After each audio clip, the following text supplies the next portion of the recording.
মুসা নবী একদিন রাস্তা দিয়ে যাচ্ছেন, একজন উম্মত মুসা নবীকে বলে, ইয়া নবী আল্লাহ, আপনার সাথে তো আল্লাহর কথা হয়, আমার পক্ষ থেকে আল্লাহর কাছে একটা দরখাস্ত করবেন। সুবহানাল্লাহ। কি দরখাস্ত? সেই উম্মত রবের বান্দা বলে, আল্লাহ তাআলা আমাকে এমন দান দিয়েছেন, এমন ধন দিয়েছেন, আমার এখন রাখার জায়গা নাই।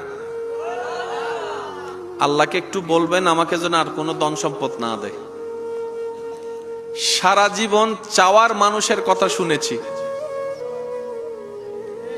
আল্লাহ যেন আমাকে দেয় এটা শুনেছি, আল্লাহ যেন আমাকে না দেয় এটা শুনিনি।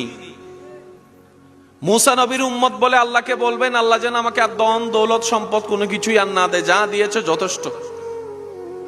কিছু দূর যাওয়ার পরে আরেকজন আল্লাহর বান্দার সাথে সাক্ষাৎ, যার শরীরও তেমন কোনো ভালো কাপড়।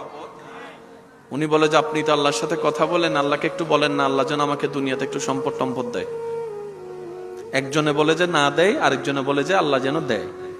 দুজনের দরখাস্ত নিয়ে কালিমুল্লাহ রবের সমীপে পেশ করলেন। আল্লাহ তাআলা বললেন যে সম্পদের মালিক আমার বান্দা, হে মূসা তুমি তাকে বলিও সে যেন শুকরিয়া আদায় করা বন্ধ করে দেয়, আমি নিয়ামত দেওয়া বন্ধ করে দিব। সুবহান।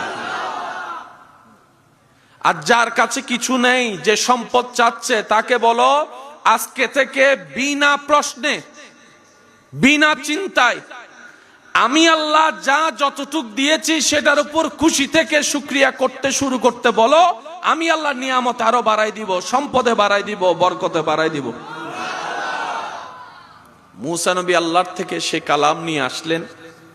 আসার পরে যে ধনী তাকে ডেকে বললেন, আল্লাহ তোমাকে বললেন যদি শুকরিয়া করা বন্ধ করো, নিয়ামত দেওয়া বন্ধ করে দিবে। সে বান্দা বলে, হে নবী মুসা, এটা আমার পক্ষে করা সম্ভবপর নয়। আল্লাহর শুকরিয়া বন্ধ করা এটা আমি পারবো না। যখন আমার কোনো কিছুই ছিল না, তখনও আমি আমার রবের শুকরিয়া আদায় করা বন্ধ করি নাই।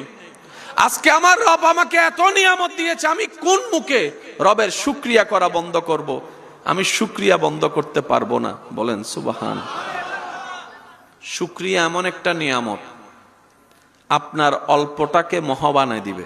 অস্থির হলে, অধৈর্য হলে আপনার ঘুম হারিয়ে যাবে, আপনার মনোযোগ হারিয়ে যাবে, মুখের হাসি হারিয়ে যাবে, মনের শান্তি হারিয়ে যাবে, টেনশন বেড়ে যাবে, লো প্রেসার হাই প্রেসার হয়ে যাবে।